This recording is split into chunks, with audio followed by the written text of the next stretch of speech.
Good evening, ladies and gentlemen. Welcome to the Sim Racing Alliance. It's season 13. We are starting out tonight strong. As they do go side by side.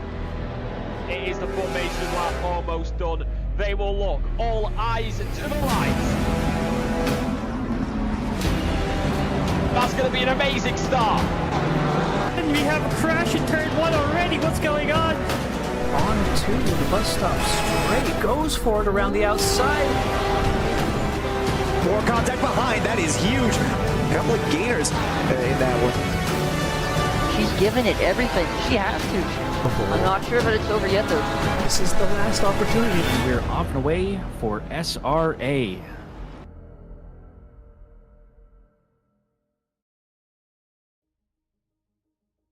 Welcome back to SRA's GT3 main series. This is our penultimate race in Barcelona.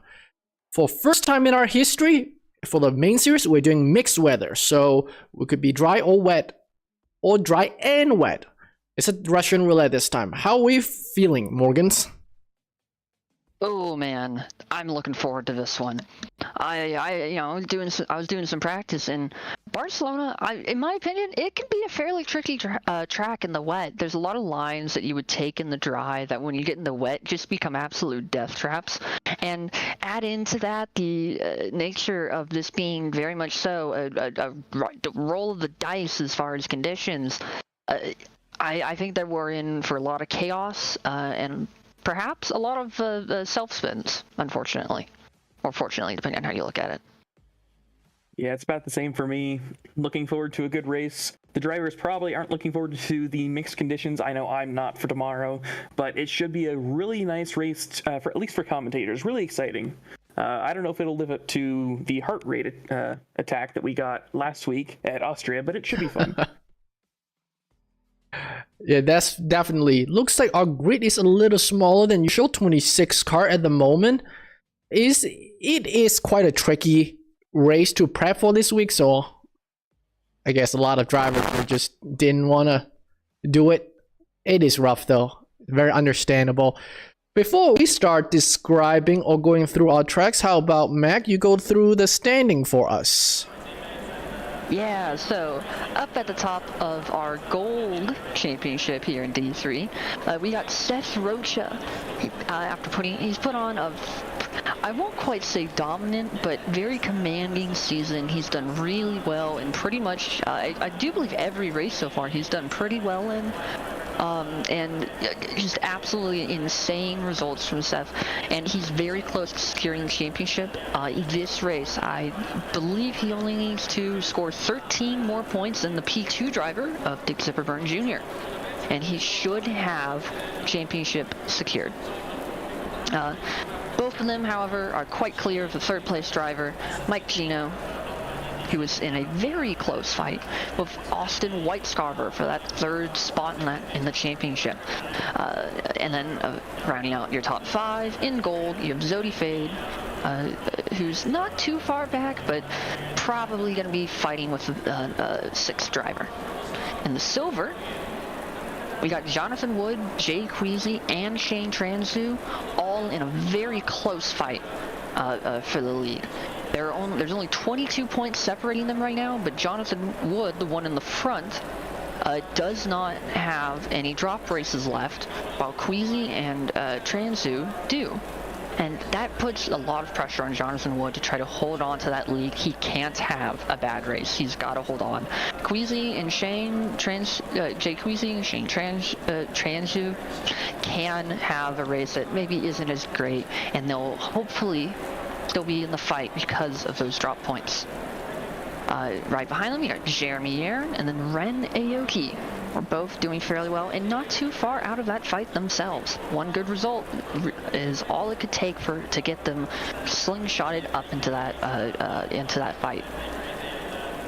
Yeah, so I would say it's especially in the silver, when the point is within 20 or 30 points, and tonight is mixed condition, is up for grab. I mean, he has a good chance, but it's Russian roulette tonight, so we'll see how it goes. Let's see how is their team standing goes. Up at the top, we have our gold leader once again leading championship, Seth Roca, along with Adam Krolikowski. I believe in the last race we had mixed up and thought that I think it was Jay Queasy was teamed with Seth Roca, just because the two teams have fairly similar liveries. But no, it is Adam Krolikowski teaming with Seth Roca, leading the championship. And we got a second team of Aston Martins, P2 in the team championship, Mike Gino and Austin Whitescarver. Then we got Ferrari 48 team, Justin McKechnie and Panzo Rigatoni in P3 in the championship. Violator Racing in the 720S. And with Richie Wood and Adam Tourage. And then Austin Townsend, our only silver driver who's managed to get into one of the teams that's in the top 5, and who I do believe is doing pretty good in the silver championship, if I just can remember that. But his teammate, Diggs Byrne Jr., of course, P2 in the driver standings, really helping out that team. Pretty close fight up at the top, 10 points separating those top two teams. That is nothing in a team's championship, absolutely nothing.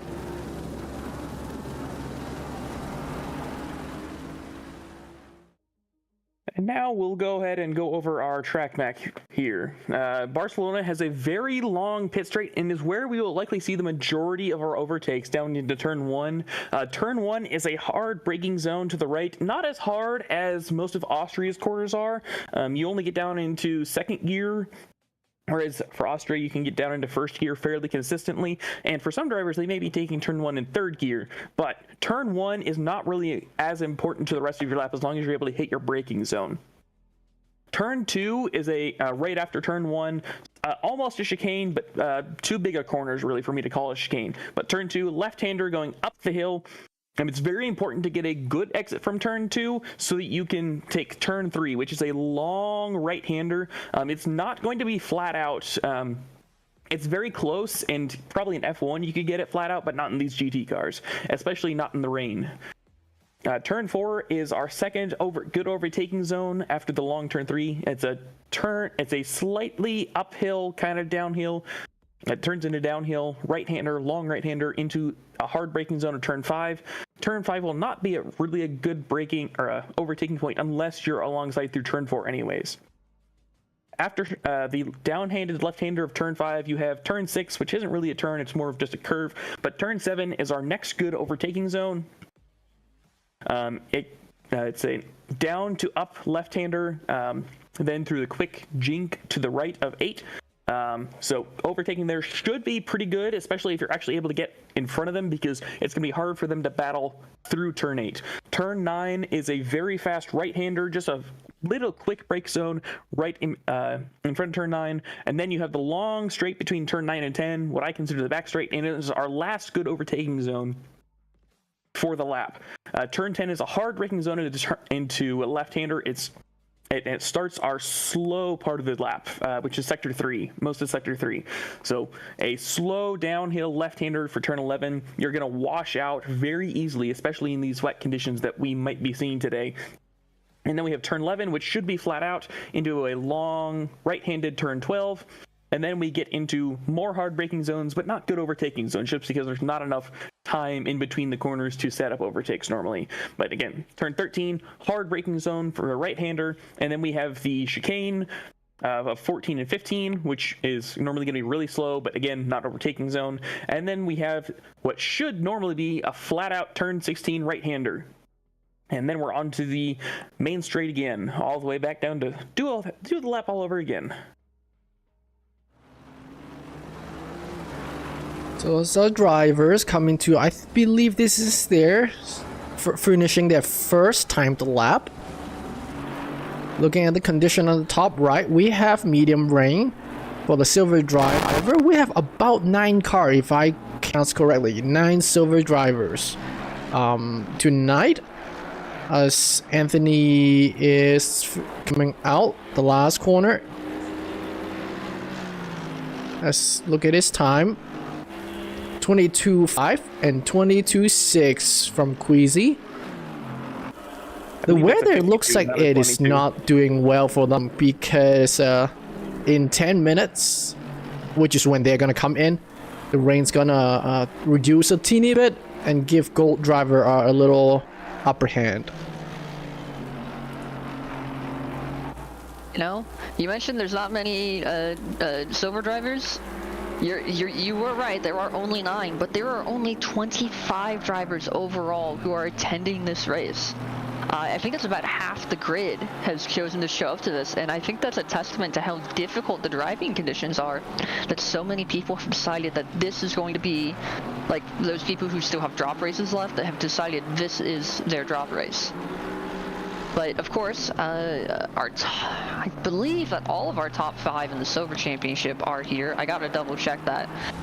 I do see Aoki, I see Transu, I see Queasy, and I see Wood. I do not see Yaren. Oh, Townsend got a Beyblade moment. Let's replay that. Coming into 4. Okay. Is it power over? Oh, it's gonna dip into the curb. Porsche did Porsche thing. Is he gonna RTG? No, he did not RTG. He doesn't have much time to RTG. Yeah. Yeah, we've only got 4.5 minutes. Yeah. Yeah. To set times. It's so not enough. To definitely not. RTG. Barcelona's already a bit of a longer lap time amongst some of the tracks, being a minute 45-ish, I believe, for this division. And then you put it in the wet. I mean, we can see the top times right now are a minute 52 is the top time for Mark Anthony Eaton. That's goes to P2 with a 52.2. nice. You know, the 1 minute 52 is just, that's a fifth of your entire qualifying time. You only have 10 minutes, maybe a little bit more if you manage to get to the line, a decent timing. But you really don't have much time, and so Yeah, in 10 minutes you have 6 laps of time.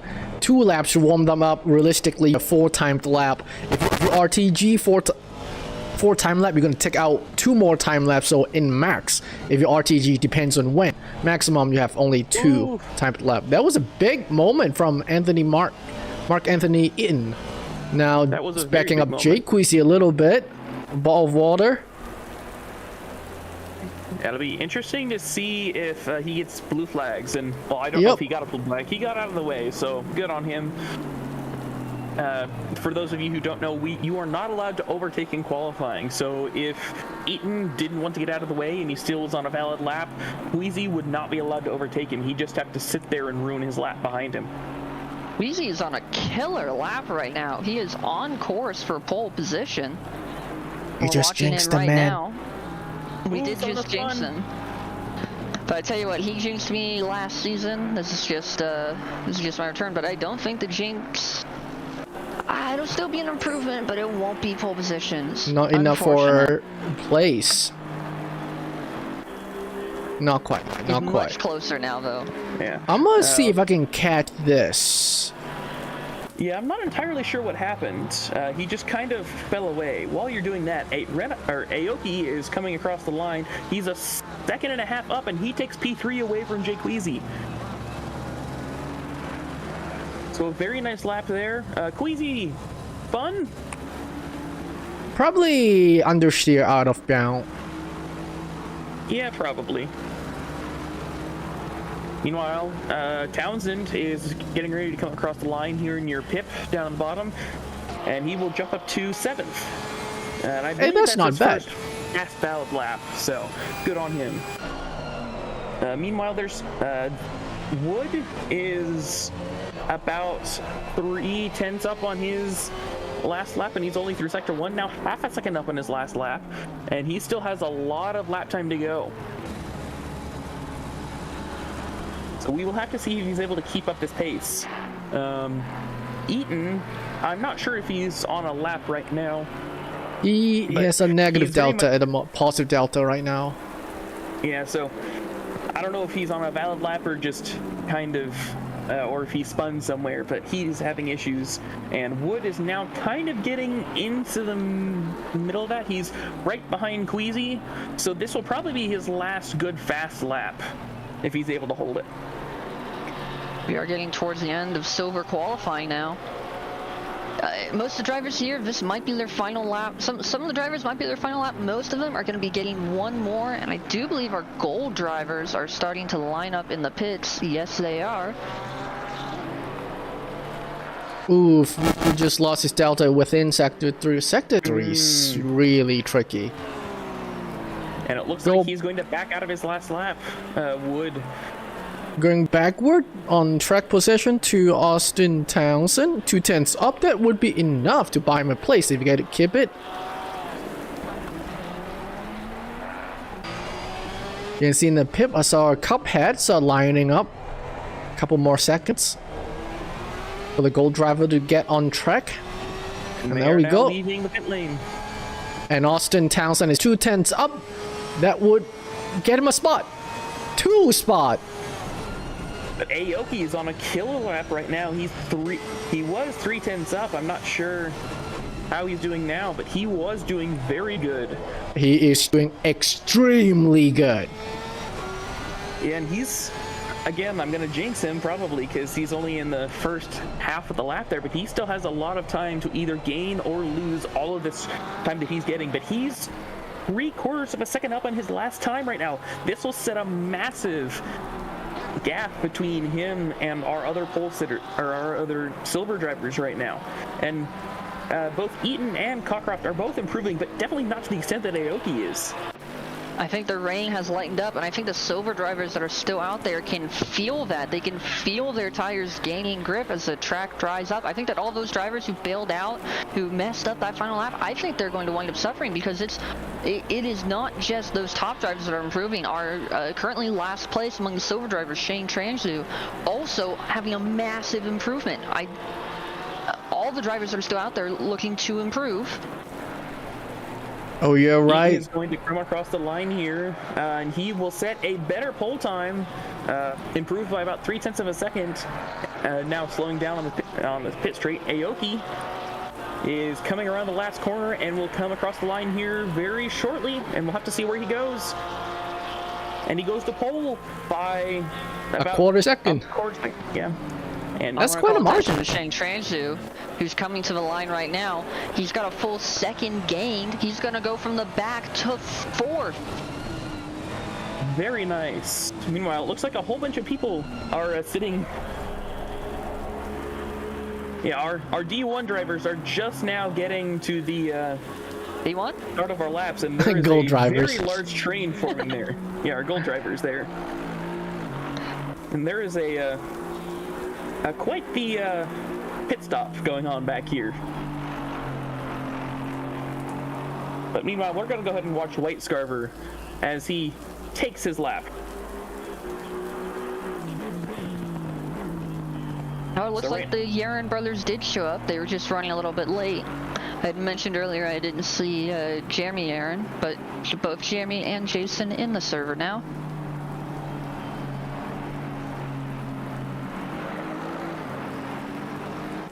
Yeah, there's definitely the active rain is definitely reduced, and also the dry line has formed a lot. Like Mac, you have said earlier, the track evolution because of that played a much big part than what we're used to deal with. And it looks like the track's only going to get drier as time goes on. The rain is increasingly lightening up. I don't know if it'll lighten up fully. It will not lighten up fully. It will not go away before qualifying ends. But the rain is definitely lighter now than it was at the start of silver qualifying. I don't think we're going to see very many gold drivers behind even the top silver drivers after qualifying's over. So it looked like one of the Porsches had a little bit of an issue. Looks like Zippy is looking for a gap. Meanwhile, White Scarver goes P2 on his first lap. And Booster Ski goes to pole. And in all, And then And Rocha Seth comes up. immediately- Denied. Rocha 8/10 clear of the rest of the field in P1. 7/10 now, but still. yeah, that's a. Oh, then Tourage. Tourage takes pole position. 50.6. I wonder if this current rain plus dry line makes it also hard to practice for throughout the week, because I imagine the tires could get a little toasty for this. They very well could. So it all kind of depends on, assuming that the drivers are able to keep their tires at least somewhat in that tire window, that they're going to be doing good. As Robeson goes to pole by 4/10, so we are seeing a lot of track evolution here. And so it'll probably all come down to who gets their last lap in, because it'll still be raining by the time that quali ends. Yeah, though it is raining, the intensity is definitely drastically as we are watching in real time. Rocha right now is looking for P2, has some improvement, but not quite enough to take pole just yet. But we also step about 3 more laps, at least Seth does. I'm gonna hop back to Kulikowski, Adam. He's looking quite good. That would buy him quite a few spots. That would help their team standing quite a bit. Yeah, there's no one that's really not improving right now. At least not. No one not improving by almost a pretty good margin too. As we see Kulikowski come across the line up to P2.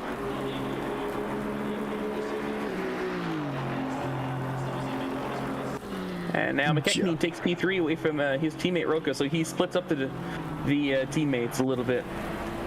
Meanwhile, Robeson is waiting for a looking gap space right now. I'm gonna hop back to Yaren, our late show up. Coming out last turn. Last turn is turn 15, did I remember correctly? No, it's turn 16. 16, okay, thanks. I mean, technically you could count turn 6 as not a turn, and so I'll just follow the map. 15 6 turns. is a thing. Yeah. Yeah, it looks like Yaren is getting a little bit blocked by someone. Who's that in front of him? Is that Shay? Yeah, Maybe that's Shay. Colin Shay, you're right. So, a little. I'm gonna go might turn into a to little bit Gino. of an issue. Gino's eyeing pole right now with his current delta coming into 6 or 7, 8. Yeah, I'm gonna go ahead and watch the driver as he will probably have to fight his wheel a lot going into some of these corners, trying to battle that oversteer that you will get a whole bunch in these wet conditions. He's going to brake really hard here down into turn 10. Yep, but no curb. No, There are a you do not lot wanna of go curb you these cannot turns. not use in the wet. Absolutely. And his delta is still looking beautiful with a okay margin for pole. And he had some oversteer into, I believe that was turn 12 or 13. 13, 14, 15. And now through 16. Good exit. Has to lift it a teeny bit. Beautiful lap. Plenty of margin, 3/10 over Robeson. A little bit behind though. Fade is also on track for pole position. Oh yes, you're right. Coming into 16. Yeah, he's 6 Oh, a tenths up. little over. Didn't hurt him much though, if any. No. And he gets the pole. So great job by him. A little bit behind there. Wood is almost a full second up on his last time. Now that won't put him to pole. That would only put him to about 3rd or 4th, but that would still be an amazing improvement right now. Oh, I would like to mention that with this time that Fate just put down sub 50, he may have 2 more laps. If you have enough fuel, the track evolution is gonna benefit him greatly. Absolutely. As long as these drivers are able to keep their tires cool and in that correct window, then they will be set for the last lap. I'm gonna hop here a little bit to Penzo Rigatoni. Oh, he's getting backed up, eh? Who would that be? That would be Adam Turai. And Jirai is not on a fast lap. He's positive on his delta by about 2/10. So at this point, I'm not sure how much better Rigatoni can get unless Jirai lets him by, and I don't think he's going to do that. He's not. Yeah, this would be Panzo's last lap, or if he abort this, I don't think he should hit 6:10. That's pretty good improvement. If he aborts, next lap would be the last step, but I think he should keep the current one the best he can and just call it good. Roca improves to P3, championship leader, trying to make sure that he gets a good start for this race. Just needs to score 13 more points than his championship rival to clinch the title this race. 5/10 improvement for Panzo. Jirai pulled off, so I don't know what he was doing. So maybe he's out of fuel, because it's possible you are not. You didn't know you have that 7 more seconds will give you another lap of fuel. So Panzo get another chance. And we're going to our Mike Gino Cup head. Yeah, while you're looking at Gino, I'm going to go ahead and watch Robeson here down in the pit. He is 8/10 up on his last lap. Oh my god, you are right. It's going to be 7. It might be closer to 7/10 by the time he crosses the line, but he's on track for pole. And that's a massive gain. By 3.5 tenths. Mike Gino is looking to maybe challenge that. But he needs 1 more tenth. Very doable, but not exactly easy. Had a bit of a moment there through turn 8, I believe that was. A little bit of oversteer, lost him about a tenth, I think. But he still got the last sector. And the last sector is where you could really gain a lot of time, since it's all about traction zones, and you're going to have a lot better traction with this lightened rain. So as long as he's able to keep it up, he should be good, but he's still losing time. No, now he's going back up. He's at 2.5 tenths, back down to 2 tenths. I'll just wait on counting it until he gets close to the end. Yeah, the delta in Sector 3 is very erratic because of all the slow speed corner. Yeah, but he gets through the gain very well. And it's not going to be enough. Does he get front row though? It'll be enough for P2. It'll be P2. And he does get to P2. So very nice job there. The last driver. Enzo Rigatoni might be taking that spot. He does. Panzo Rigatoni. Last moment snipe for Panzo Rigatoni, going from, what was it, 13th, somewhere in that range, up to P2. What a great lap. And I would just like to say, I called it. There is not a single gold driver behind any of the silver drivers. That is how much track evolution played a part in. In fact, there's a 3/10 gap, almost 4 tenths, between the silver and gold drivers.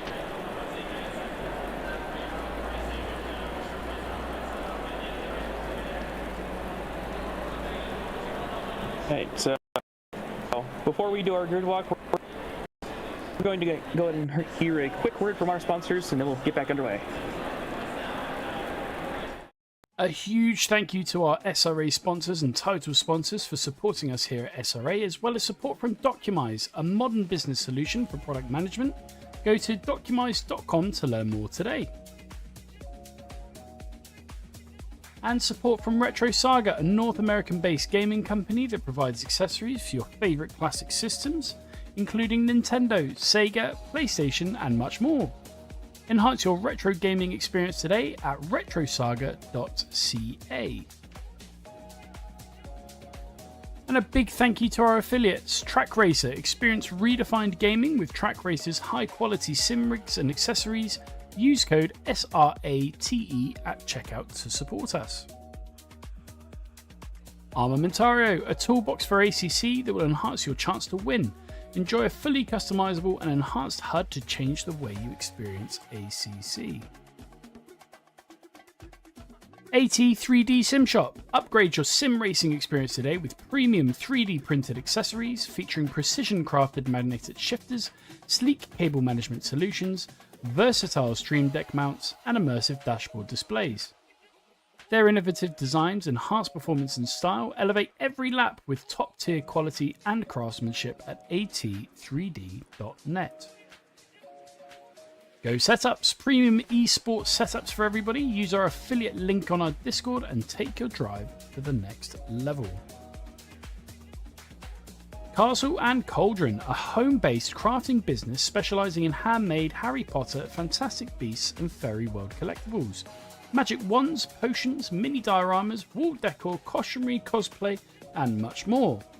Castle and Cauldron is where crafting meets the magical. Visit facebook.com/Castle Cauldron. And from KP Concepts, your source for custom automotive renderings, graphic design, and printing. We spend countless hours making you look all good for the spectacle. Check out kpconcepts.com for more.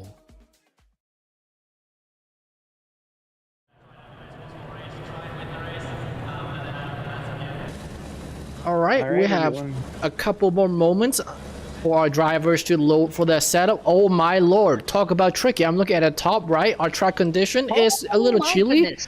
We have light rain right now, and then in 10 minutes it'll dry. In 30 minutes, and it's gonna be wet again. I don't know what am I gonna do if I'm in the situation. Are we looking at 2 pit stops for the first time in SRA? I don't know. I don't think... So a pit stop here is about 60 to 65 seconds, if I recall correctly. I don't know if you can make that up. I don't think so. But if you are bang on a one stop, which I assume you are gonna start on wet, most likely yes, then you're just gonna have to tough out your dry period, and hopefully you did not annihilate your grooved wet tires. Whoa. Yeah, I don't know. It'll be interesting. I legit do not know what I would have done. I mean, I know I'll start with wet, but it's gonna suck real hard. See, I personally would have chosen a hover car for this kind of race, but I don't know if that's allowed. That's a big brain move. That's what we call pro strat right there. There we go. All right, but for right now, we're gonna go ahead and do our grid walk here. So in P1, we have Mark Robeson, did a very good job in that Honda. P2 with his snipe of the front row, Panzo Rigatoni, very nice job there. Then we have Zodi Fade, Mike Gino, Adam Kurlikowski, Adam Tarai, our current drivers leader, Seth Roca, Austin Whitescarver, Justin McKechnie, Richie Wood, and that rounds out our top 10. In P11, we have Dick Zipperburn Jr., and Matt Artem, Dustin Fickert, Jacob Boosterski, Jason Yarin, and then our last gold driver is Colin Shea. And like Mac was saying, there are no gold drivers mixed in with the silver or vice versa. But yeah, in this case, I would say is track evolution more than just straight skill. Track evolution helps so much tonight. 100%.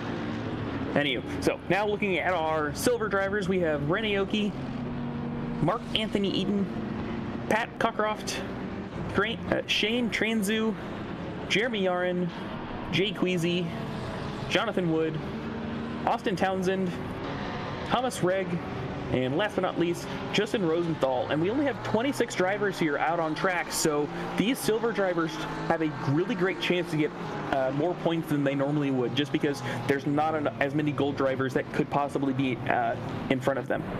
Yeah, you know, we've talked about this before, I believe. It might have been I think it was at a previous race, but when you get to these really difficult races where a lot of people wind up taking them as drop races, I think Coda, a lot of people decide to take that as their drop race. You know, it becomes extra important for those who do attend to do well, because there's less drivers, there's more points on the table. But I do believe that I need to... Back to the pits. Sorry, Matt Artem is now starting in the pit lane. Can you replay that? I'll stay in the big screen up front. I will try. Green light. Go, go, go. And green we go. Looks like Robeson got the inside. Pretty okay launch compared to Panzo Rigatoni on the outside. Right now, we're probably going to prefer the outside line for the first one. We're looking for 3 wide in the back. Hopefully no one die in the wet. Good braking zone. Okay, everyone tidy. Coming into P turn 2. Panzo tuck into just behind in P2. And we got... Fade is all over Seth right now. Seth I think he lost a spot. No, that he did not do. Are we clean back there? Yes, we are clean still. Very good. Yeah, you love to see clean racing, especially in these kind of conditions. About 10, or about like in the teens places, they were going 3 wide through turn 2. So very nice job to see that as they all go through. And Pencil go wide under steer into the gravel off turn 5. Lost 2 spots to Seth and Fade. Tuck back in. No big deal, no big deal. It is really hard to adjust for the new tires, new condition. You don't know, you're just gonna have to take a best guess and hope you don't die or hope you don't lose terminal position if you brake early. Yeah, Rigatoni looking for maybe a run on the inside there. Oh, that was tight, you're right. That was Gino eyeing for a spot. Right at the end. And 2 Rise just got a spot from Krolakowski.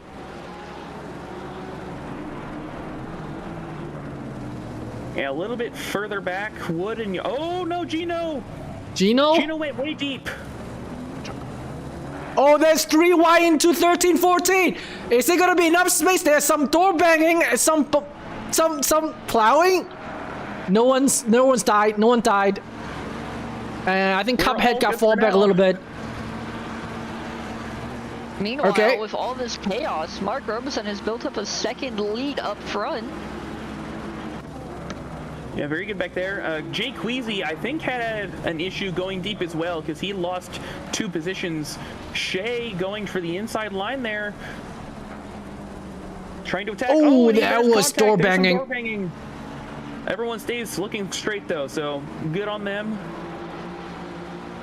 Out front, Zipperburn is pulling enough of a gap on Krolakowski that he does not have to worry about any looks to the inside here, so good on that. Meanwhile, Rigatoni is just behind Fade.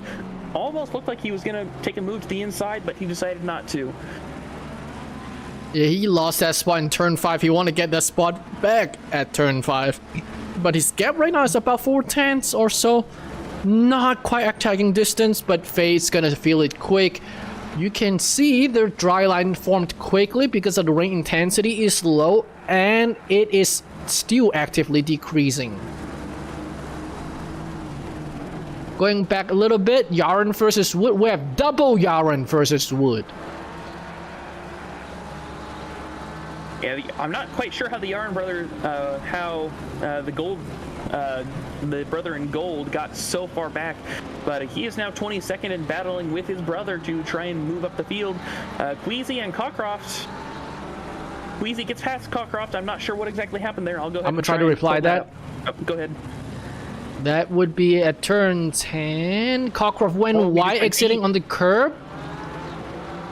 And side by side into 11, Cockcroft has to yield because he got the outside of 11. Giving an update on Yaren, I did see that happen, how he fell so far down the order. Remember when we saw Mike Gino go deep in the final sector? Yaren went deep around the same area on the same lap. Okay.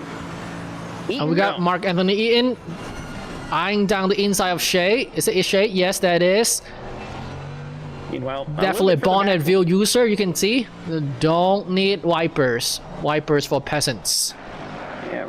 Meanwhile, a little bit further back, Reg tried to overtake Townsend, but was not able to hold it on the inside line there. But we will go ahead and continue watching near the front. I'm gonna go back to right and Rigatoni. Yep, good call. Right into turn 5.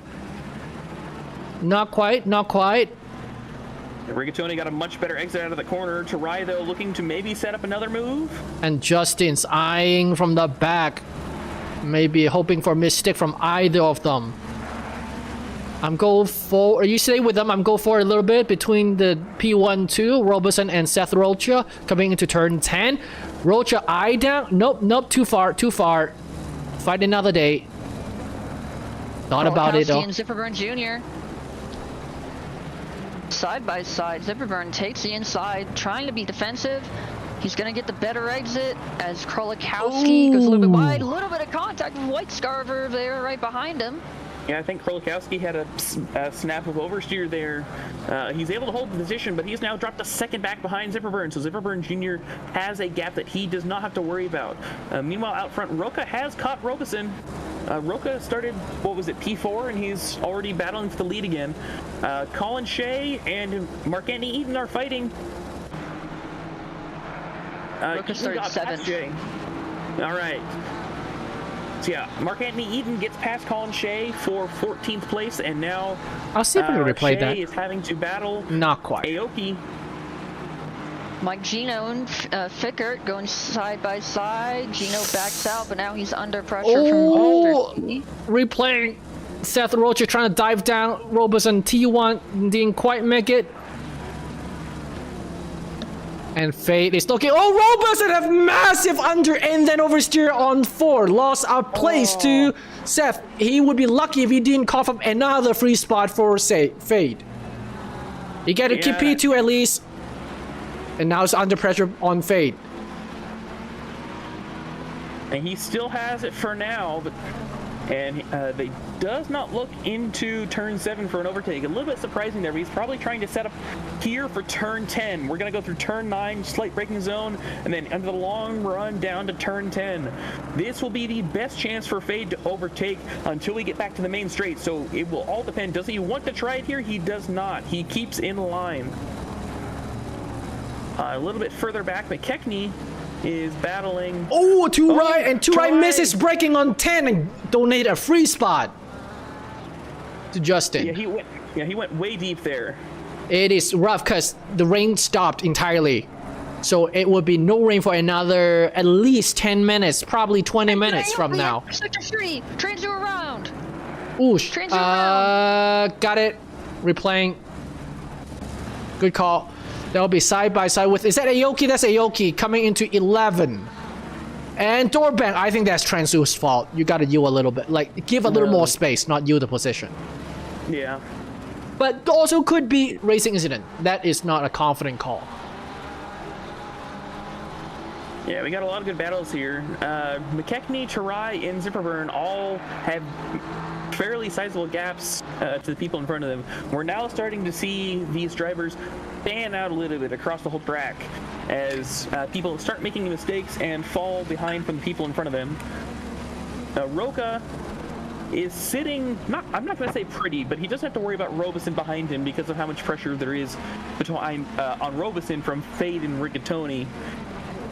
I think something that's important to note real quick, the rain has stopped. It has. So now it's an endurance game.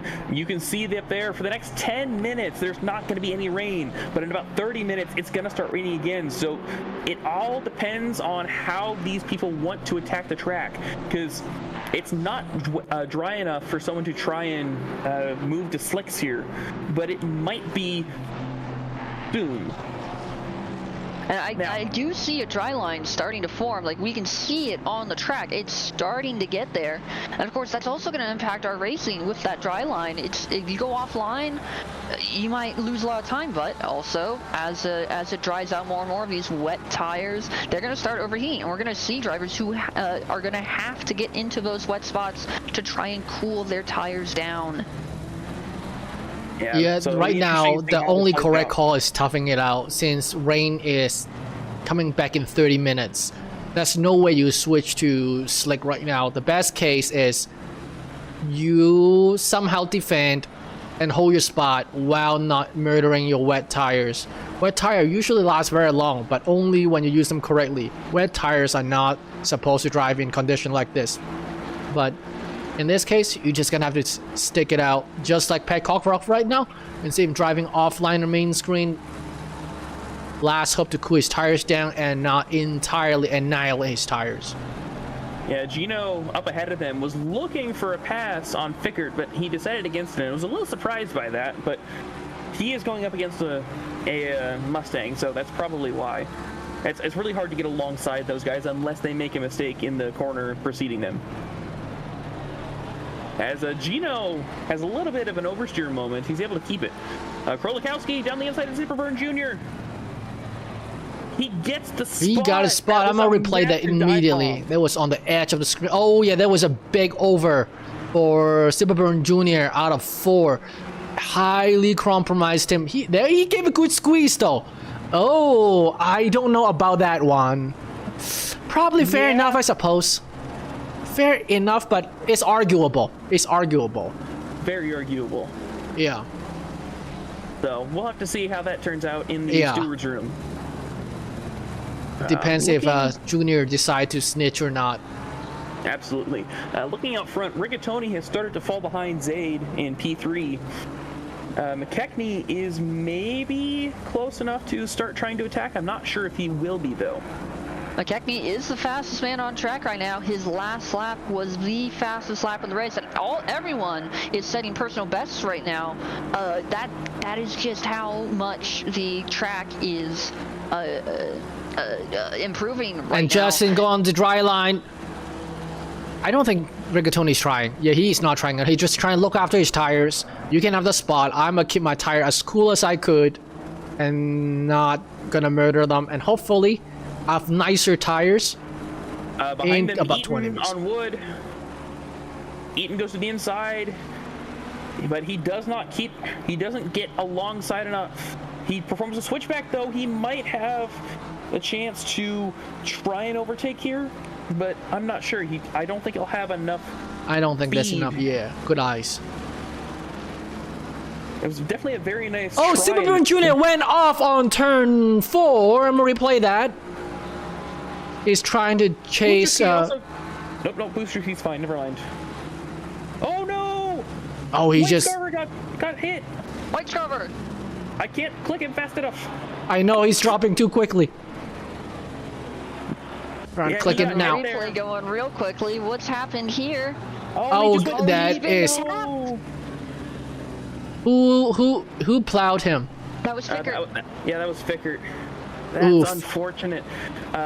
White Scarver has now dropped 9 positions. He was in P8 and he's now, 8 positions. He's now down in a P16. Alright, track evolution update. In 10 minutes, we're gonna have starting to rain. Very minimally. So, let's see who saved the tire the best within the last about 15 minutes or so. 10-15 minutes. We're only 13 minutes into the race. A lot of dramas already because of the weathers. And yep, in less than 10 minutes, we're gonna see who murdered their wets and who did not. Ooh, Queasy got around Shea. Replaying, Oh, and Aoki. you should get Aoki. You should get Aoki. Aoki, I'm not Oh, sure I what see. He just happened. missed it. Oh yeah, Shea totally went wide on 13. Yeah, and then Aoki, I'm not sure what happened. He just kind of went through the. I think he just missed entirely. Yeah, I'm not sure though, because No? I'm gonna see if I can pull it up. I got Gino versus Ficker, and then Junior's behind into turn 3. In the pit, we got Aoki. Yeah. Gino's eyeing down inside on 4. Put it right into Ficker. Silverburn Jr. is wide a little bit. That put Busterski right behind Junior. Yeah, we got a great little. Gino battle got here going. Gino got a spot of Ficker. And Zipperburn looked like he wanted to try and go down the inside of Fickert, but he did not. He's going to try it here, though, and he will have a great chance as long as he's able to get alongside enough. There's a Great dangerous braking spot. job there. Oh my god, 7 is Oh. always sketchy. A little bit of wheel being there. Yep, that definitely gave Geno's the chance to just run away with it. Yep. So Fickert is now very much, I'm not going to say in the clear, but he has a good chance of maybe trying to get away now. As long... I don't think so. No? He's suffering hard. And Dick Zipperburn Jr. is eyeing for that spot. Yeah, it's quite possible That is he the just driver ruined who his took him out tires. earlier. Oh, yeah. It's quite possible that Fickert just ruined his tires. Krolikowski! Uh-oh. I think Krolikowski went deep through that chicane there. I'm gonna go replay and that. pull it. Oh, you got it. You got it. Yo, Oh, Tokyo wow. Drift. pull up the soundtrack. My goodness, little got on the curb under braking, I think. And Dixon Jr. is looking down, figures down into T1. Go down inside. Yes, no. Who got better braking? Who got better tires? Got the inside side by side, but not quite into turn 2. That's what this turn 1-2 complex does to you. Turn 3 is gonna suffer though. Eaton and Wood were side by side. Eaton tried to go around Wood again, but I think he got messed up again.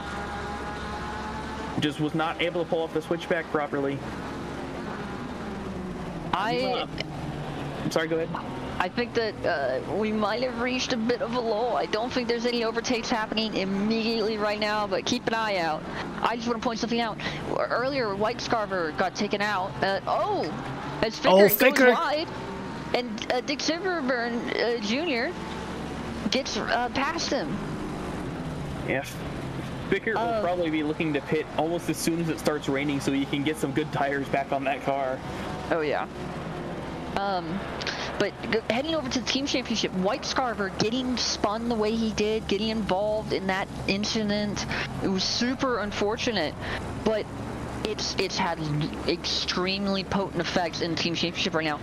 Krolikowski is having a very good race right now. Good camera. Roca, an amazing race leading.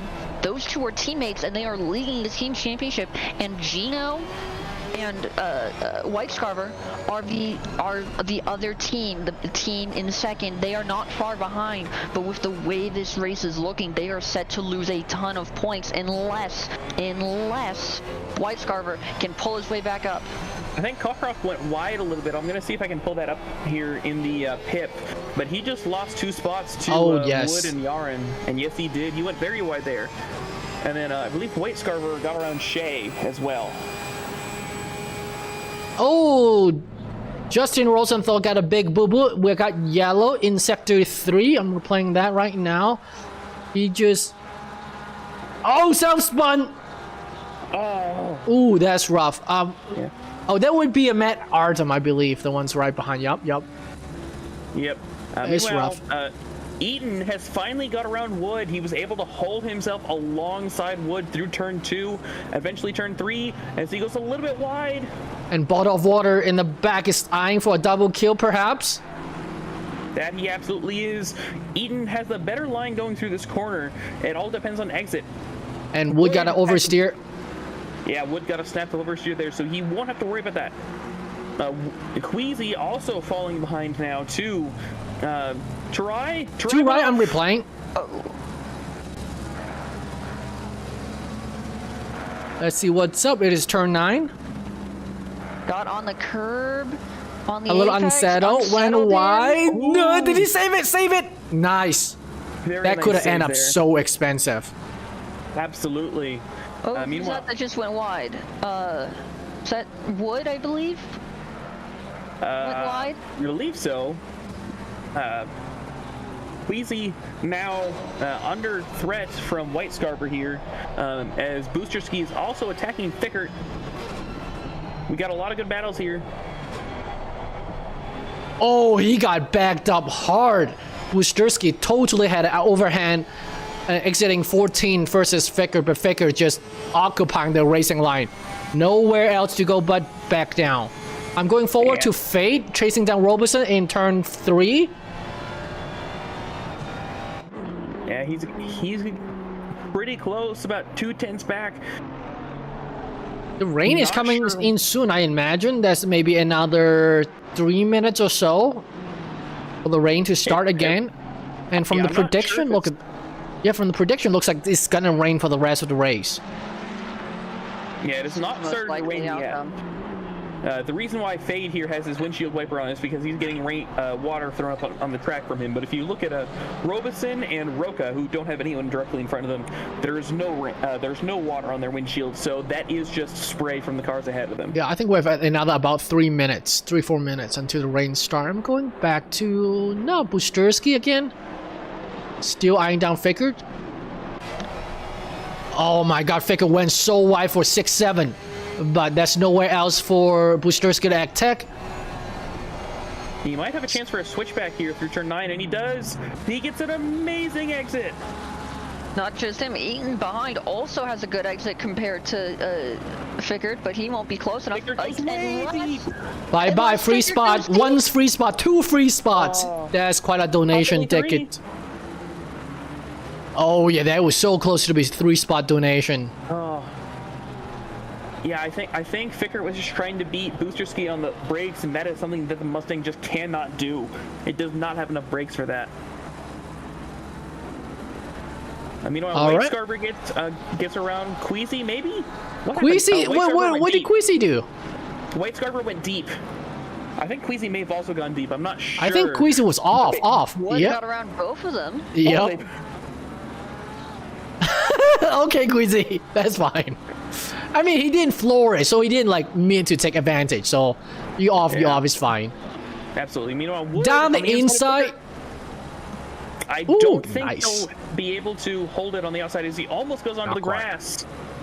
And then now it's under threat by Balvoa, Jake Queasy. So rain is coming down very, very slowly. It is, in fact, we got a 220. That should be Townsend. Is that correct? Yes. 210. I'm gonna replay that. He is braking on the curb. Oh, Townsend, you don't do that in the wet. Yep, he forgot. It's not quite dry enough yet.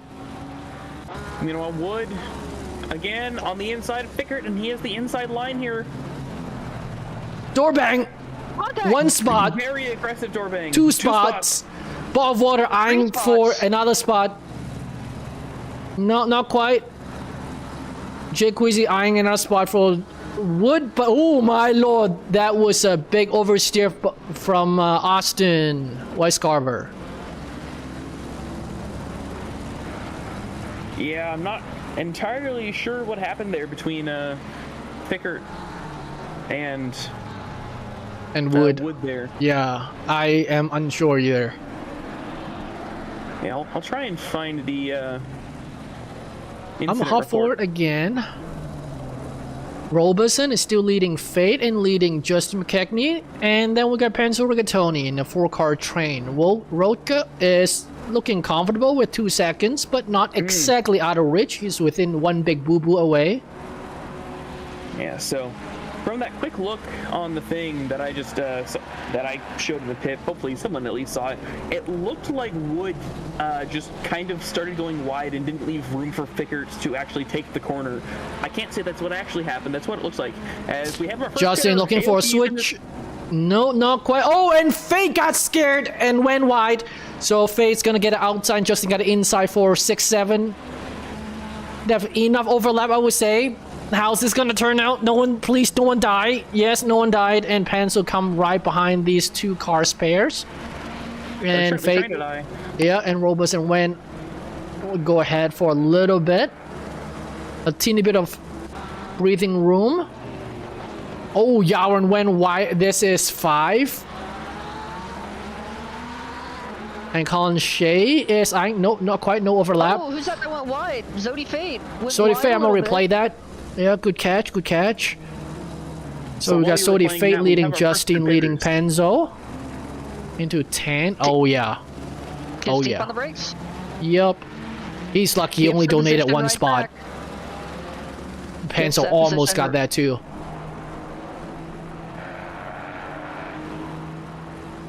Oh, something's going on. Fickard and Shea. Shea's finally getting around Fickard.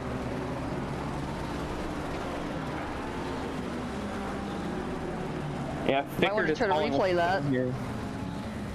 Is that a pit? Yes. So Justin Rosenthal. Oh my God! Oh, a lot of yellow. Too many yellow. I can't click quick enough. Replaying right now. What happened to White Scarver?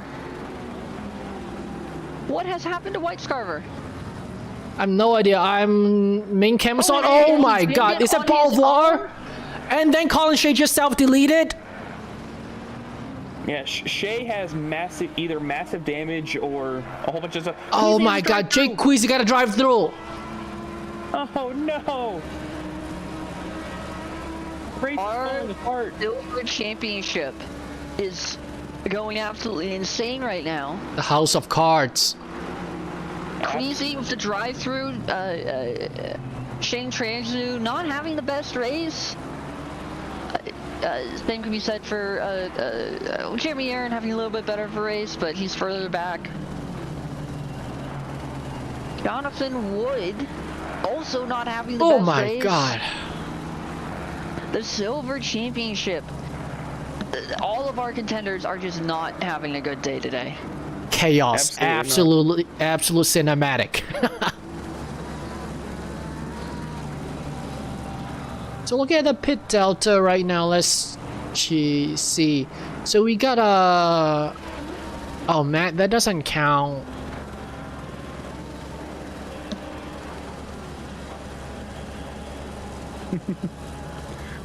We got Ran Aoki who already pit with a 64-second pit delta. 67-second for Pat Cockcroft. 67-second for Jason Yared.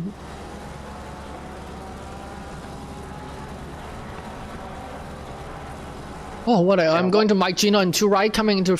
Yep. A good call. Yeah, I think he's got past him. He has. Gino's gotten past Tarai, so it's all depending on the brakes. And Tarai gets alongside, maybe goes deep. Oh, that is very close to contact there. As Queasy goes into the pits. Okay, I saw him dropping and thought that was a issue, but no, he's just pitting.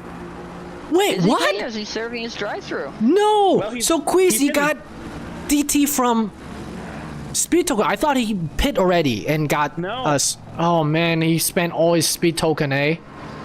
Yeah, Transu is also now pitting, and that is an actual pit, not just a drive-through pit. Oh, the rain's gonna get really worse. Look at 30 minutes mark, which would be the really tail end of the race. That would be a quite heavy rain, so you're gonna have to dial your tire PSI tire pressure accordingly, which is difficult in this kind of changing condition. Meanwhile, Yaron got past Wood, or Wood got past Yaron. My apologies. I'm trying to replay that. Oh, you got it? Oh, free spot. Yaron just went deep on the brakes into turn 4. So, unfortunate, but... Oh, Yaron and Wood got again. I'm going to replay that.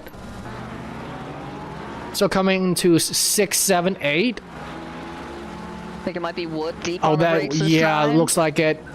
Oh, curb. Nearly death. That was pretty good save. Yeah, one spot. That is not too bad. That spot could be a lot. What is? Oh my god! Free spot for Austin. Oh. Austin Whitescarver taking that free spot. He's got to try to climb. 2 right, got a yellow. How big is? Okay. Oh my god! Give me a heart attack, dude. Pencil not chasing. This was supposed to be better than last week. No, I gotta up my health insurance, my man. Eaton also goes into the pits. Eaton, where was it? Was he behind traffic? So right now, if your tires are not bad, I think you just pit according to traffic. If your tires are okay and you didn't kill it during the dry session. Yeah. I'm honestly surprised that Fickert hasn't pitted yet, because we saw him doing absolutely terrible against other people. Yeah, and he would be spending time to defend also, so. Yeah, but I mean, he's only about his last lap was only about a second off his best time, so it could just be that he's thinking he's doing all right. Not entirely sure though, as we have a lot of people in the pits right now. Tarai, Shea, Eaton, Yaron, and Wood, and Queasy. Queasy is now actually taking his pit stop and not his drive-through stop. Oh, zipper burn! Yellow flag. I'll go ahead and pull that up. Look at that pip. Zipperburn Jr. is coming to 7 and 8. Booster ski with Zipperburn. Oh, too much curb. Too much curb. I am so sketched if anyone oversteer at 7 and 8. It is so high, could be so high consequence. Absolutely. I'm honestly surprised that Booster Ski didn't get past Zipperburn there. Because Booster Ski was right on his tail up into turn 9, but I wasn't able to watch that long enough, unfortunately. And so after getting passed by Fate, is still hanging on to the rear. Cockcroft and Wood side by side, or sorry, Yaron side by side, and Cockcroft gets past him. I'll have to hang on into the braking zone here. Zippy decided to pit, so Usterski got a free pass, a pit pass. So we'll see how the undercut works. Transu on Wood, I think, into turn 5. Yep, I believe Wood would win on the inside. Yep. Transu getting a bit of a better exit, but we'll see. I don't think it'll be enough to get him alongside into the next corner. At least I hope he doesn't go for it. He might. He doesn't. He's getting calm. Oh, he just yielded. I think Wood may have had an issue there. I'm not 100% sure though. Going to Yaren and Cockcroft defending so hard at 10. Absolutely. Yeah, those were championship rivals. It's quite surprising, in my opinion, to see Wood letting Transu by, but yeah, I think something we don't know about. Yeah, not 100% sure.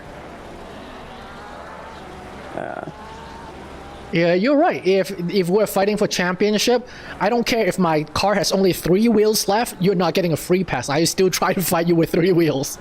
Absolutely. Meanwhile, up front, Rigatoni is very close to the backside of Fade here. I don't think he'll be close enough to try anything into turn 1, but we will have to see. I'm going to go ahead and pull that up here. Roca, our leader so far this race, is into the pits. Meanwhile, Rigatoni trying to chase down Fade. I don't think he'll get close enough.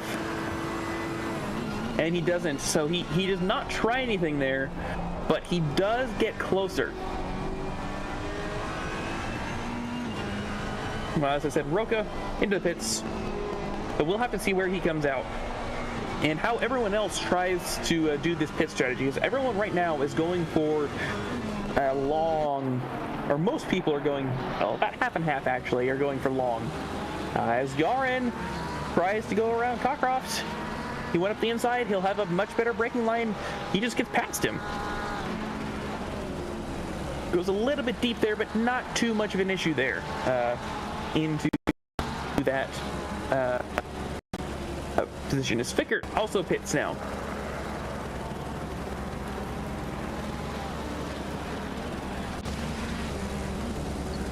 So, again, we're gonna look up to the front here as Rigatoni tries to get closer to Fade. This is the last overtaking zone in the lap, or at least good overtaking zone in the lap. He's not going to try anything though, too far back to do anything, but he does get right up to the bumper. So as long as he's able to keep close through these next couple corners, he should have a really nice chance into turn 1.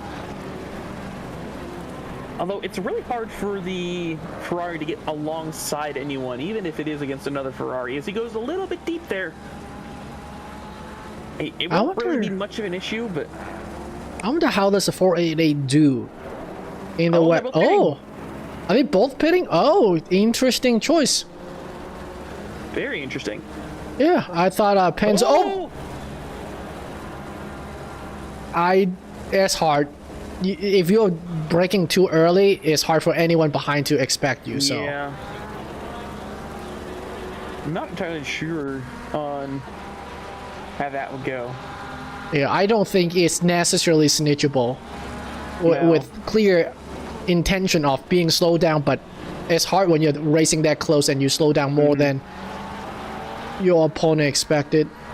Absolutely. Nothing outrageous.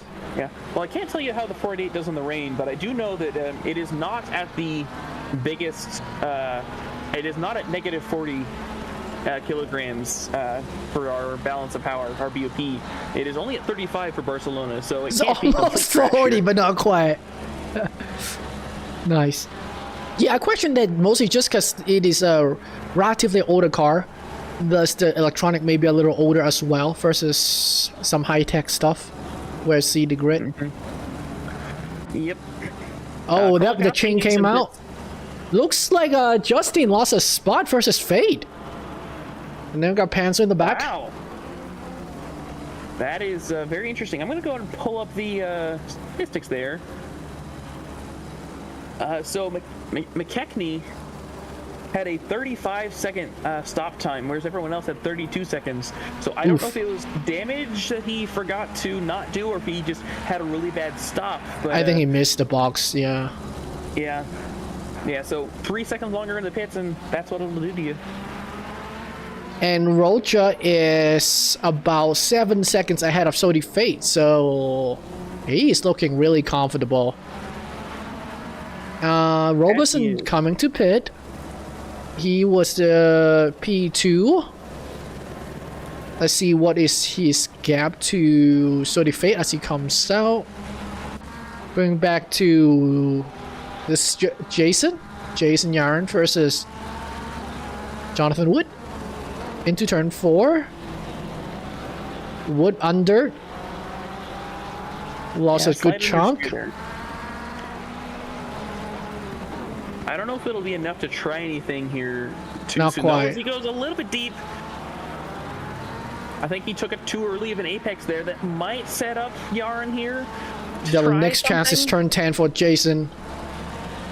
Not quite. Jason couldn't use the curb. Yeah, I think Yarn. Booster Ski, Robeson, and White Scarver into the pits. You see a chain of cars. Yeah. I'm not exactly sure what's happening with Yarn here. Robeson's coming out. Let's see, where's Seth? Seth, oh my god, the train is coming through with Fate leading, Justin leading, Penzo, Rigatoni. Robeson's overcut cost him dearly. Absolutely. Oh wow, I did not know that was that expensive. Dang. And Fade had a good stop. Well, who was it? Fade? Or Robeson? Robeson has a bad stop. Yeah, so we said Justin had a bad stop and lost a spot to Fate. Robeson's stop is even worse, so that's why this overcut got expensive. As Rigatoni under on 5.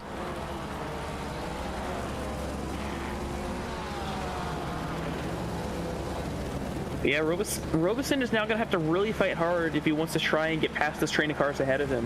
Oh, we got Edward Ryan in the chat. Is he from, sir, are you from D5? Yes? Took wrong tire twice. Yeah, you have to select. I am a little grumpy that when you save a pit strat, that does not include the compound. You still have to manually set to wet or dry, even though the tire pressure wouldn't make sense at all. Oh, we got a yellow. That would be Rick. Tom's Rick. Let me replay that. Is that a self-delete off 12? Yeah. See it. No barrier. No barrier. No. Oh my god. I'm going to pit for new pants. God. I about had a heart attack with that one. Jeez. Yeah. Mac, hold the brakes. Yeah, Mac, I know you have flashbacks on stuff like that. Vietnam flashback. Rocha is now. I have, for those who don't know, I have only finished. I'm in D4. I have only finished 2 races out of the 5 races. 6 races so far this season. I've only finished 2 of them. Even before that. Oh, you did finish well though. You got promoted. That's right. So first 2 races, you did finish well. I did it good on my first race. Got myself a lot of attention, which round up me getting promoted. And for the next 3 races straight, I got collected in incidents and DNF'd. And then, yeah, all sorts of fun and not fun. Anyway, I'm not quite sure. So I know Reg still needs to pit. But is there anyone else who still needs to pit? Let me go because Artem just finished pitting and Shay is currently in the I pits think again. he is the only one. Why is Shay in the pits again? Did he have issues or is he just RTGing? Shay. So this is been in there for a while. different. This is damage. I don't remember he having any damage. I don't see yellow. Let me see if I can find. Yeah, you do that. Replay. Just I'll give you guys a timestamp, or at least tell you what happened. It looks like he did have more contact. I'm just not sure when. Oh, did he? It was at least 2 minutes ago. Oh. Yeah, I'm gonna see if I can pull this up. No, that was from the original. That was from the original thing. Yeah, so yeah, I we don't saw know that. If he's had more contact. Yeah. Because that was like 10 minutes ago that Because happened. even so if I he don't know. took the wrong, is he out? Is he coming out? I guess the question is.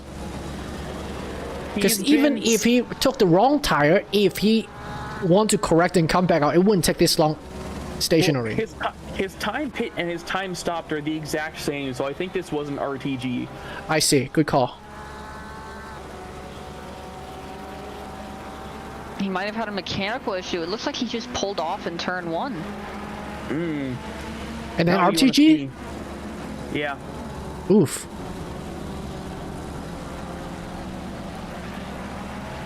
So, back to the race at hand, we've come to a little bit of a lull, thankfully. Less people donating positions. So we are still fighting for podium here. We have 3 cars looking for 2 podium spots. So right now Penzo is out of luck for the podium, but we still got quite some time to go. Another maybe 15 laps or so, I imagine. Yeah, somewhere around there. I can confirm for 10 Colin laps. Shea. He just pulled off in turn 1, pulled off into the off the track, and immediately RTG'd. I'm not sure what happened, but I hope he's doing okay.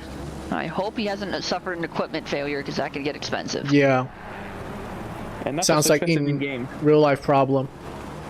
Yep. Going rear to Gino, chasing Adam Krolkowski. Yeah, he's Into right 12th. on his bumper. He had been almost alongside him a little bit ago, but seems to have backed off a little bit with this excess rain. Yeah, the rain's only gonna get worse. Yeah, so I think at this point, for most people, the only way for overtaking is going to be through mistakes. I'm not sure if there's anyone that's really faster or slower than the person in front of them enough to do an overtake without a mistake. Yeah, that's very hard. Yeah, because we've seen the front podium guys been fighting for basically the whole race, and the only way they've been able to overtake each other is through things. This Rigatoni! Yellow for Rigatoni, he's off! Ooh, and I'm gonna replay that. He's dropped just one position, I think, to Robeson, but Robeson is now trying to chase down McKechnie. Oh, What happened there? He just got a little bit of oversteered. I think he just lost down, not just lost downforce.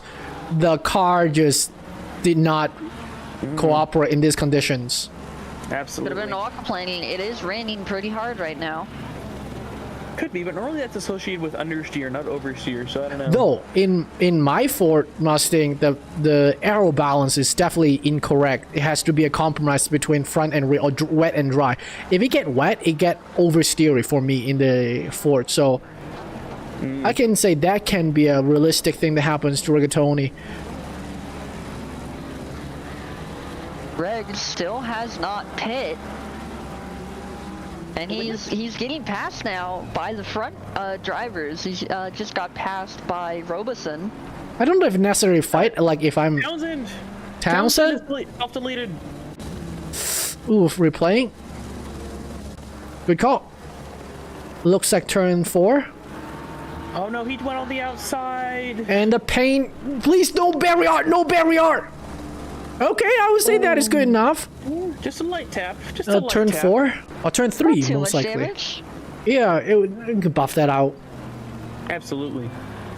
Reg is now into the pits. Finally. Now I will say Our that in last Austria, driver to make it had pit someone. stop.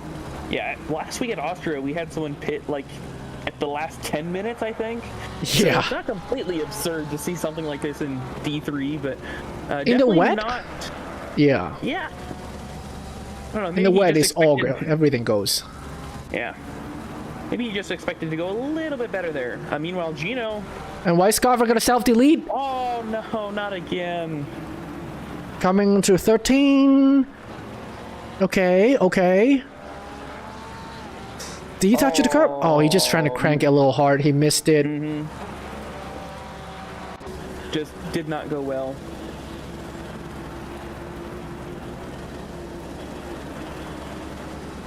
On to Transu, chasing Pat Cockcroft.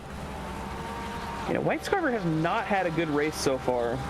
Started with getting knocked out of the way, and then he just hasn't been able to recover.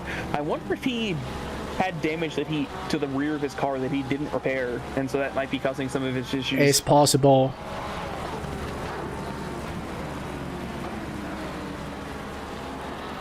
Yeah, Transu's getting right up to the back of Cockcroft here. Cockcroft has had plenty of charitable donations to the drivers behind him today, so we'll have to see if he's able to goad him into another mistake. These are the conditions where mistakes are bountiful and plenty. I'm hot for a little bit. Gino's hustling Krolkowski. And a chicane. Ooh, nice. Let's see who get better traction out of 15, 16. About even. Oh my god! How did he do that? Meanwhile, Transu did get around Cockcroft. I'm gonna see if I can pull replay. Yeah, you got that. Did Cockcroft miss 10? Oh yeah, he missed 10 majorly. Another donation. I wonder if he's able to put those on his tax returns to get extra money back. Yeah, that is a donation exemption. Charity exemption. Exactly. Meanwhile, out front, McKechnie is only 2/10 behind. Fade. Are we saying that Transu is a charitable cause? No, Cockcroft. Cockcroft's a donation. Ooh, Gino. There's a lot of good battles here. That is quite some. Yeah. Oh my god, in the pip there, side by side through 8. Fade went wide. Fade went wide, deep into the corner. Free spot. And McKechnie gets the point and gets the position. So as long Fade or Robeson behind is looking like he might also try around if I can find the right gosh dang camera. There we go. Yeah, there we go. Fade went deep into turn 7. 7, 8. Yep. Yeah, 7, 8 went a little bit wide. Was not able to get the power down. So McKechnie is now in front of Fade. I wonder if Justin can pull away after staying behind Sodi for so long. Going back to Mike Gino in the back, actually, is really close to Krolkowski still. Yeah, not surprising. Hopefully, Krolkowski is able to actually find his breaking point this time, and he does. So he shouldn't have any major issues coming through turn 16 like he did last time. Meanwhile, out front, Roca had been pulling a gap, but McKechnie is trying to catch him. When McKechnie passed Fade, he was about 10 and a half seconds back from our leader, and now he's only at 9 seconds back from Roca. So we'll have to see if he's able to continue that charge forward. I just want to talk once again about the team's championship between the teams both of these drivers are a part of that you were looking at just a moment ago, Mike Gino and Adam Krolkowski. It's not a big gap there. Getting past is super important. For Mike Gino, if he wants to keep those hopes alive, especially since his teammate Austin Weiscarver has no drop points left. Austin Weiscarver did not score in the previous race, either didn't show up or DNF'd. So if him not down in 21st right now, if Weiscarver cannot get up here in these last 5 minutes. Who is that? Do you want me to replay or do you want me to? I'll get on. Who's it? All right. Wood. R. Wood. Which Wood? R. Wood. Got it. Sorry, my apologies. Ooh. While you're doing that, Krolkowski and Gino are side by side. Gino tried to go down the inside into turn 10, but just was not able to hold it. Rigatoni! Rigatoni! No! Rigatoni went wide. Hitting. Oh no! Repeat. Replay. Oh. What happened? That was just a self-delete, I think. 13, yeah! Exited 13 too wide. That looks not expensive. Oh man, he's gonna feel that. He's gonna. 1, 2, 3. He was rear-ended by. Oh come on. Zipperburn. As Is he that tries to make his Zippy? way into the pits. It was Zippy rear-ended him as Panzo tries to make his way, I believe, into the pits. No, he's gonna stay out.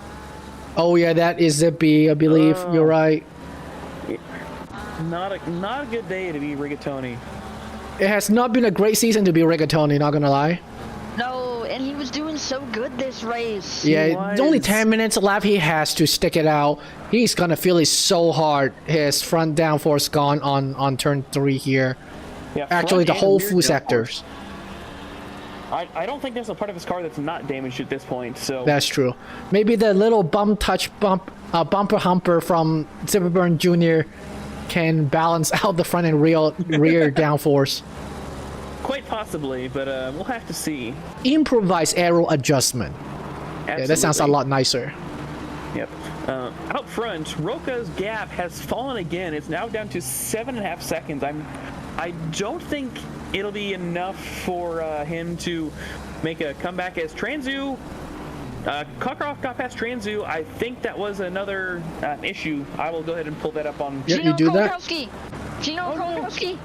Gino's gone around Krolikowski! It's finally happened! I'm gonna replay Gino. After laps and laps of Gino getting stuck behind. He's breaking in the wet line, went deep. Free A lot spot. of people go deep there. It's hard to defend on 10 though. Especially It when is. wet line is a thing. Yeah. Yeah, so Transu just went a little bit wide into, I think, turn 4, but I could be wrong. Robeson, really close behind the back of Fade. Not sure if he'll be able to get past here very soon, but he will most definitely try. We have 8.5 minutes left to go. About in 5 this laps race. or so. Absolutely. And this is our closest battle on track. Last podium spot. Yeah, Robeson will most definitely be trying to get past him, but I don't know if he'll be able to, because Fade has been doing a very good job so far, except for obviously the I think that was the off moment that McKechnie got past him. So we'll have to see how this eventually turns out. Yeah, Robeson still has about 5 laps to force a mistake. Maybe peak around turn 10 enough, they will buy it once. Yeah. Meanwhile, I am seeing a lot of invalidated laps. This is mostly toward Oh, wow, the back you're end. right. But Krolikowski's last lap was invalidated, and Tarai's last lap was invalidated, as Robeson almost rear ends Fade. So Robeson doing much better on the brakes right now, which is surprising because he's going against a Ferrari, but he is pretty close. So while you're watching that battle, Mike Gino, I think it's Mike. Yes. I apologize if it's not. He is pulling up to the back of Tarai here. He pulled up to him very quickly. I kind of expect to be another situation like when he was battling Krolikowski, so that it'll be hard for him to actually get past. So Robeson in the front straight looking into a dive. He's definitely close enough to attempt something. Robeson picked And the outside.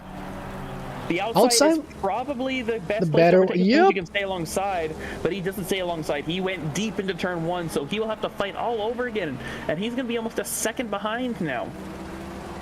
Yeah, that was great move of Sodi Fate exiting turn 1 not too narrowly and give Robeson the room for turn 2. Oh, Absolutely. Taraj had a bit of a moment through turn 4 there, and Mike Gino is right there with him. I'm trying to replay that was that. turn 2 or 3. Or turn 3, sorry. Oh yeah, dude, the whole thing start turn 2, yeah. Oh Yeah, my big god. moment there. Yeah, not enough for Mike Gino to capitalize to gain position though. That's rough, and I'm sure Gino had to lift for that one. Absolutely.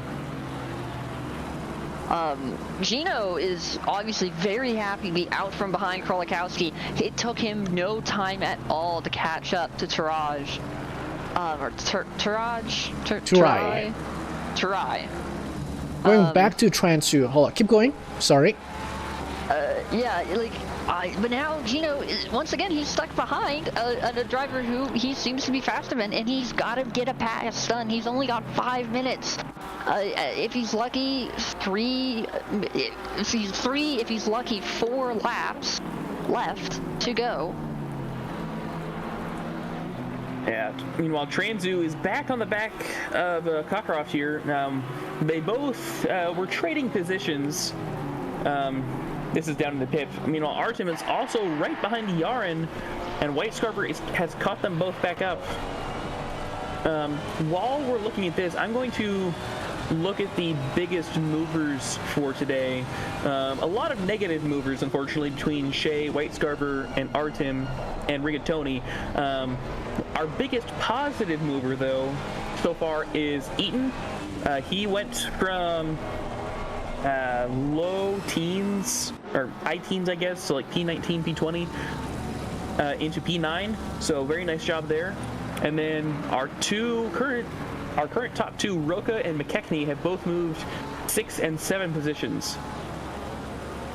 You know, I just gotta say, I'm not too terribly surprised about Mark Anthony Eaton making up so many positions. He's been very strong in the races, not always the strongest in qualifying, but often strong in it, and then always strong in the races. And of course, with the way his qualifying was, he started down the order from where he might have if the conditions were more stable. So I'm not entirely surprised that he made up as many positions as he did. Well, Tarai went a little bit wide through turn 5 and turn 6, not wide enough for Gino to try and make a pass, but he is now just behind him. If he's able to get a good enough exit of turn 9, he will be able to overtake into turn 10. In the main screen here, we are watching White Scarver try and overtake on Yaren. He will have the better lane. Ooh, door bang. Oh, they stay straight. Does Queasy get a free spot of that? No, not quite, not quite. Look at Gino, look at Gino, look at Gino! Gino tried to perform an overtake, or not a switchback. You stay on that. I'm going to replay that. Better though. Gino did a very nice job there, not to outbrake himself, got on the inside of him and just outpowered him into the next corner. And of course, having the inside line into turn 11, I believe, is the preferred line just because of how the track operates there. Now, Gino can't really get any more spots unless someone ahead of him falls. But he does now have a pretty good hold on P5, probably. Robeson is still 3 tenths back from Z-Fade for the last podium spot, but nothing really happening. While we were watching Gino and Tarai, Queasy tried for an overtake on Yaren. It did not work properly, though. And so now Yaren is trying to defend both from Queasy and Reg. Reg, who led a good chunk of this race, despite most of that just being from pit shenanigans. As Townsend spins! Oh, you replay that? I'm staying on this. Oh, that looked expensive. I will go ahead and hit replay on that. I think it was just a self-delete there. Oh no, yeah, oh no, oh no. Oh, that looked... Oh, he got it! He got it! Oh. And bottle of water is going down inside the pit straight on Queasy. Is Queasy's gonna get it? Yeah, he's quite ahead of Yaren. I don't know, the outside Jason cannot, if I can, Jason peek, counter? No, not quite. Oh, that was a good exit by bottle of water, Jake Queasy out of 16. Oh, little bit of a moment there for Yaren that might allow Reg to go around the outside. He's certainly trying. Oh, that would be a hard move, but it's possible. Leaders on final lap now. Leaders on the final lap. So we have 32 race lap, 31, 32. And so this is the last lap for everyone trying to get a position. McKechnie has done a very nice job trying to get that gap down to P1, but he has not been able to. While you're watching the battle for that, I'm going to continue watching Reg and Yaren for a little bit. Reg has tried to get past him a few times. Oh! Reg goes deep. So I think that's it for his attack for at least a little bit. With one more lap to go, that is enough breathing room. Absolutely. Robeson might have a chance on Fade. Oh my god, Fade just went super wide on 4. Is it enough for Robeson to get a chance on 5? Fade is gonna squeeze him to the outside. Oh, not quite. That would have been expensive. That would have been. Robeson tried to break there on the curb. Curb. That's not gonna work. Robeson very close to the back of Fade there, making him think It will now all depend essentially on the exit into turn 10. So if Robeson can get a good exit of turn 9 and overtake into turn 10, he will have the podium, but he can't take any risks because P4 is better than like P10, which is what would happen if he messes up an attack here. And he doesn't go for it. He might just be hoping that Fade goes deep.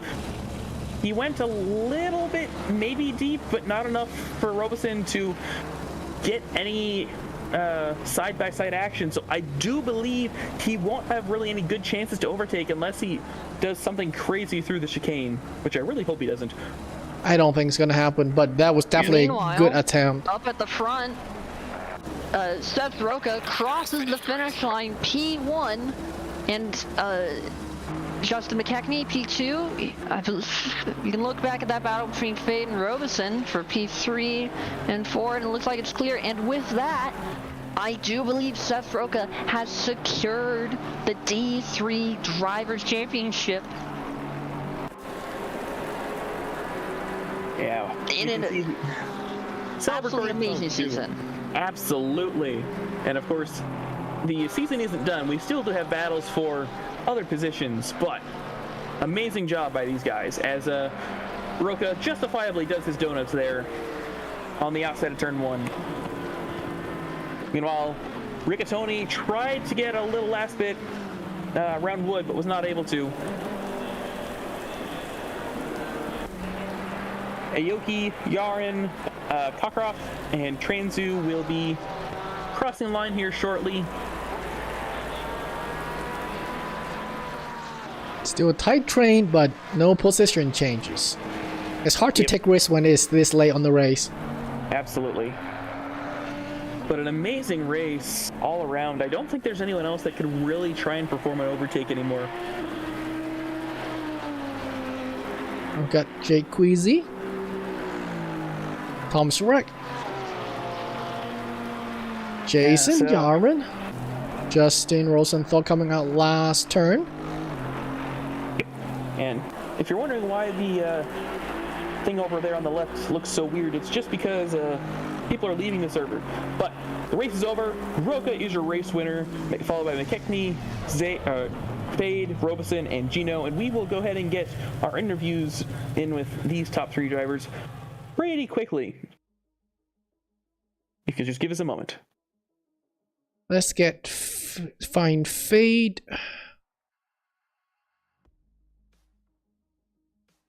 Well, I see Roca and McKechnie, but McKechnie is doing the live stream, so... I'll say still get him. I think he'll be pleased to show up, so... Alright. Do we want to pull Roca in first, or...? Let's do Justin first. Alright, we're going to pull up Justin McKechnie, and hope he doesn't get too mad.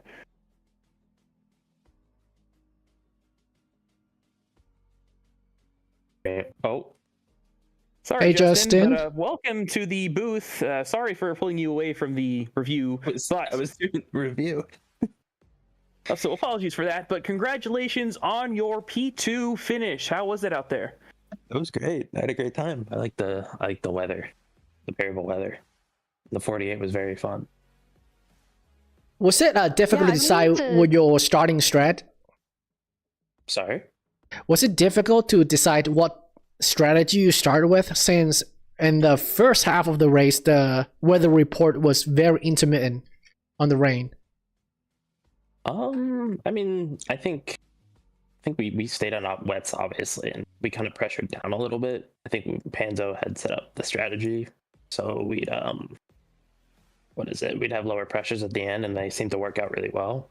But I think when I pit, my tires were like orange and yellow.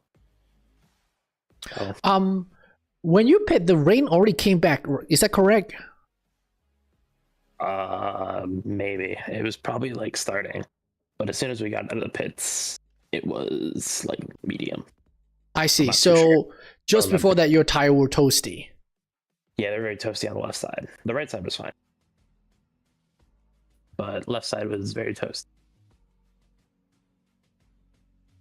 That makes sense. But a lot of good racing with you up at the front, and a couple mistakes that allowed you to jump ahead into that P2 spot. How did you stay at least mostly mistake-free throughout this race? Honestly, I mean, I just have a lot of practice at Barcelona. It's one of my favorite tracks. I don't really like the wet too much, but having a lot of practice kind of helped. And the 48 is just a monster in the wet. It's got unlimited traction. Oh, that's good to know. I did not know that. It's very good in the wet, especially at these like medium to small tracks. It's a cheat code thing. In mind. All right. Well, Mac, do you have any questions for him? No, y'all got everything I was thinking about. Seems to be a common theme here. So last question for you before we send you back down. Do you have any shout-outs that you would like to give? Yeah. Shout out to my teammate Panzo. Made the setup and helped me out because I have no knowledge of any setup. I can't do anything. But I relate to that. He's the man. And hopefully, hopefully this race will put us in the P2 for the standings. Yeah. Well, again, great job in your P2 race, and congratulations. And hope you do good next week for our season finale. Indeed. Thank you. So we're going to go ahead and send Justin back down as soon as my Discord works correctly. And then we are going to pull up our race winner.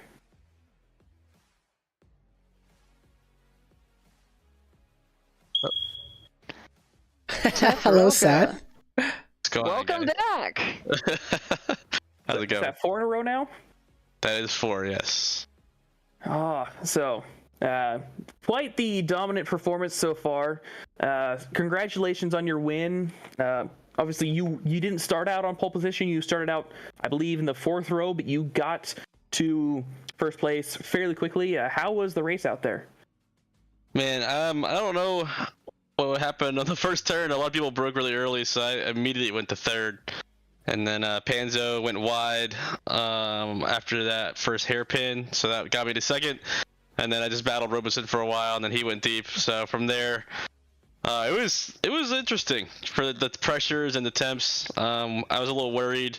Like about around 25 minutes, I was getting hot on the left side, and it had started raining again. So I was like, I don't know if I'd pit for wets or not.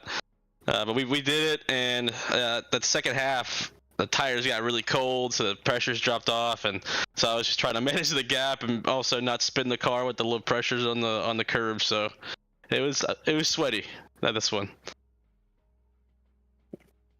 All right. Yeah, one thing I'd like to ask you is, assuming we did our math correctly, we do believe that you have solidified the Drivers' Championship for D3 for this season. So what are your thoughts about that? That's awesome. This is only my 2nd season, so I'm pretty happy about that. Work's not over because I know that Gino and White Scarver are right behind us, so tailing us on that team championship, and I want to do a shoey with my boys, so we're going to try and win the teams as well. So we're still focused for the last race. We're not done yet. So how are you feeling for Imola next week? Well, I actually think I would have done better here, but we actually got a lot of practice at Imola last week because Adam and I did the 6 hours at Imola for Williams Gaming Club, so we had a good amount of practice, so shouldn't be too bad as long as I think it's dry, so we should be fine. I'm just gonna have to do a little bit of practice to get back on the pace, but I think we're looking good for that one. Well, before we let you go, is there anyone you want to shout out? Shout out to Adam again. He's been doing his best. He came back from Poland and immediately got in the rig and started practicing for us. So he really wants to win that team. So he's putting in the work. So I'm gonna help him out. Hopefully we can win. So shout out to my boy, and hopefully shout out to my boys in D4 tomorrow. Anthony Cangalosi and Kyle Barber. Hopefully they do good in the wet. So we'll see how that goes as well. Well, congrats for another win, another one. Hopefully we may see you another time next week in Imola. Yes, sir. We'll see you later, guys. Have a good night. You too.